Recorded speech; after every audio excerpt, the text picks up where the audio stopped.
Welcome to Let Me Fix This. Enjoy the video. In this video, I will show how to make an easy caramel dipping sauce. We'll start by gathering our simple ingredients. You'll need 1 cup of granulated sugar, 4 tablespoons of unsalted butter cut into small pieces, and half a cup of heavy cream, gently warmed. Don't forget 1 teaspoon of vanilla extract and a small pinch of salt to enhance the flavor. These few items are all you need for a delicious homemade treat. Now let's get cooking. In a medium saucepan, combine your 1 cup of sugar with 1/4 cup of water. Heat this mixture over medium-high heat, stirring gently until all the sugar has completely dissolved. Once it starts boiling, stop stirring.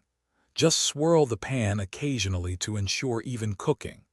Watch carefully as it transforms into a beautiful, deep amber color, which indicates perfect caramelization.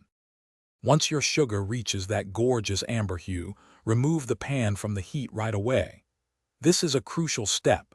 Carefully add the 4 tablespoons of unsalted butter, 1 piece at a time, whisking vigorously until each piece is fully melted and smoothly combined. Then, slowly and steadily pour in your half cup of warm, heavy cream, continuing to whisk constantly.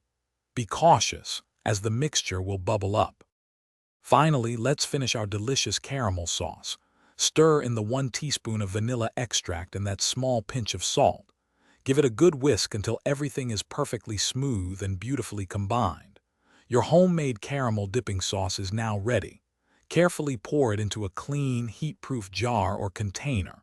Once cooled, store it in the refrigerator, where it will stay fresh and delightful for up to 2 to 3 weeks. Enjoy! Thanks for watching. If you found this helpful, don't forget to like and subscribe.